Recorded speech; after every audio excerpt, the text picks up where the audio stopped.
2 of the last 3 times England have met the Germans in knockout stages, it's gone to a penalty shootout. The Germans have won both of them. I don't want to put a kind of hoodoo on this or anything, but Harry Kane was asked about this and he said he is ready and they are ready for penalties this time round. Have a listen. We've won our last 2 penalty shootouts as an England team, so it shows that we're definitely on the right track. But of course, we all know penalties can go one way or the other. It's such fine margin. So yeah, when we're practicing, it's just about the process, making sure we're sticking to that. When you're training, whatever you're training, you're kind of taking into the game. You're not changing your mind last second or thinking about it too much. If it does end up going to penalties, yeah, it's just about having kind of personally my mindset. Obviously I take them throughout the year as well. It's just to take my training into the games, and that's what a lot of the boys will try and do if it's called upon tomorrow night. There we go. Asking the questions again about I was going to say, José, I mean, it was interesting. I was listening to Alan Shearer the other day. They were talking about penalties, particularly penalty shootouts, and it was fascinating. He said he didn't like them himself, and he was somebody that took penalties, so he was accustomed to the pressure. So what he was saying was, for somebody else who's unaccustomed to take that penalty, the pressure must be enormous. So at the same time, I'm guessing you must practice your penalties clearly, as you would expect at training, but it's almost impossible or near impossible to replicate the situation.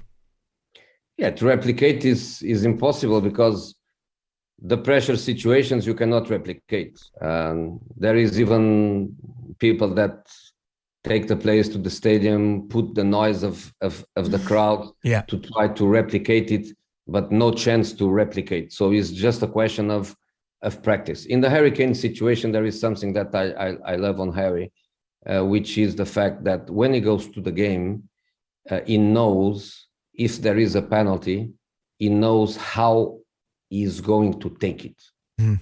It's not like in the last moment he makes a decision, in the last moment he changes his mind. Like he was saying, Harry decides before the game, a few days before the game, he decides how he's going to take it. And then he spends 3-4 days before the game practicing that shot. And I just love that, because I feel that one thing is to take a penalty in a normal match, another thing is to take a penalty on a decision of this kind of dimension. There is enough pressure. Probably your central nervous system is not ready for you after 120 minutes to go there and to be completely cool, fresh, look to the keeper, make your decision in relation to the movement that the keeper makes. I believe really that you have to go on a decision already made. As you know, I am probably one of, let's say, the top coaches with the worst record on penalty shootouts. That means that I think a lot about it, and I try to feel and to understand the best way to do it. And I really know, that my players that missed penalties on these big occasions were the players that changed their minds while they were running to the ball. So I think it's very important, like Harry was saying, and you can miss, but make a decision before and go there. In my opinion, there are five targets. High corner on the right side of the keeper, low corner. High corner and low corner on the left side of the keeper, and high in the middle.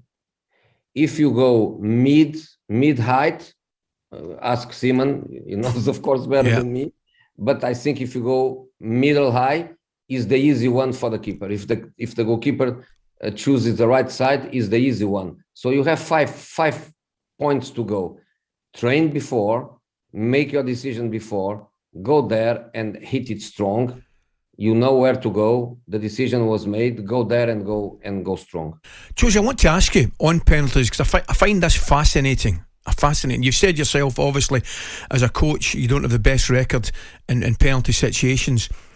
Have you ever, as a coach, decided during a game that you don't want your natural penalty taker to take it for maybe reasons, I don't know, he's maybe got a slight injury a couple of minutes beforehand, or in fact he's not having a good game? Would you ever see the opportunity to make the decision to take it out your natural penalty taker's hands and say, no, you're not taking it? What I thought before, Ali, and honestly, there is something I have on my mind. You know that in this moment the analyses are of an incredible level.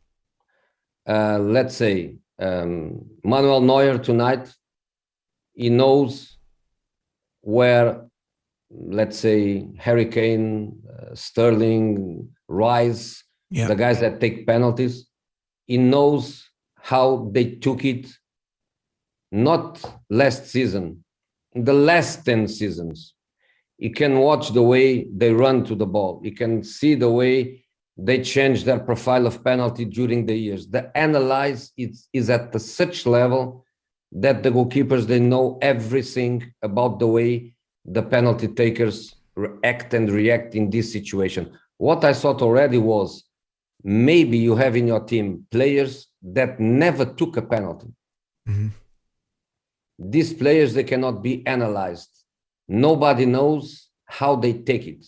Nobody knows what they do when they run from a curve situation, when they run straight to the ball. So in these situations, maybe there are in your team a couple of players that are not penalty takers in the club, but they can be good penalty takers for one occasion, which is they have, let's say, I call it a dry shot, a dry shot. Mm-hmm. They have a decision. They have this motor skill of, I go there and I'm going to put it there. Boom, one shot. Nobody knows how I take it. I thought about it. And maybe that's also a good way to have in your team a couple of guys that are not penalty takers in the club. They are not submit to any kind of analyze by the keepers and the coaching opponent staffs, and go there and take a shot for us.